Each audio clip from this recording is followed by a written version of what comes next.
राधा वल्लभ श्री हरिवंश राधे राधे। आज हम सब श्रवण करेंगे पौष मास के शुक्ल पक्ष की पुत्रदा एकादशी व्रत कथा। यह कथा स्वयं भगवान श्री कृष्ण के मुखराबिंद से निकली है। एक बार धर्मराज युधिष्ठिर ने भगवान श्री कृष्ण के चरणों में वंदना करके पूछा, हे प्रभु, कृपा करके मुझे बताइए कि पौष मास की एकादशी का क्या महत्व है, इसमें किस देवता की पूजा होती है और इसकी क्या कथा है। तब भगवान श्री कृष्ण बड़ी प्रेम से बोले, हे युधिष्ठिर, इस एकादशी को पुत्रदा एकादशी कहा जाता है। इसमें श्री नारायण की पूजा की जाती है। यह व्रत संतान सुख देने वाला और सभी मनोरथ को पूरा करने वाला है। हे राजन, अब तुम एकाग्रचित्त होकर इसकी कथा सुनो। तब भगवान श्री कृष्ण कहते हैं, हे युधिष्ठिर, प्राचीन काल में भद्रवती नाम के नगर में सुकेतुमान नाम के एक राजा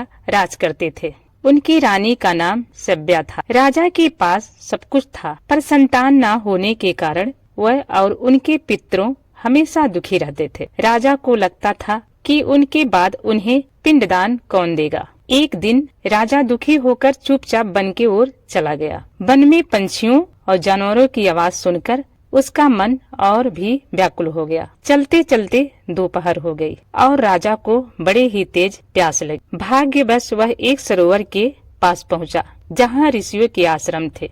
राजा ने देखा कि सरोवर के किनारे ऋषि मुनि वेद पाठ कर रहे हैं। राजा ने ऋषियों को दंडवत प्रणाम किया। ऋषियों ने प्रसन्न होकर पूछा, हे राजन, आप यहाँ कैसे आए? हम आपसे प्रसन्न हैं, आप अपनी इच्छा बताइए। तब राजा ने आंखों में आंसू भरकर अपनी व्यथा सुनाई। तब ऋषियों ने कहा, हे राजन, आज पुत्रदा एकादशी है। हम विष्णु देव हैं और यहाँ स्नान के लिए आए हैं। यदि आप आज के दिन इस एकादशी का विधि विधान से व्रत करें तो भगवान की कृपा से आपको अवश्य ही पुत्र प्राप्त होगा। राजा ने ऋषियों के कहे अनुसार उसी समय व्रत का संकल्प ले लिया और श्रद्धा पूर्वक व्रत किया। अगले दिन द्वादशी को पारण करके वह वापस अपनी नगरी आया। व्रत के प्रभाव से कुछ ही समय बाद रानी गर्भवती हुई। उन्होंने एक अत्यंत सुंदर और प्रतापी पुत्र को जन्म दिया।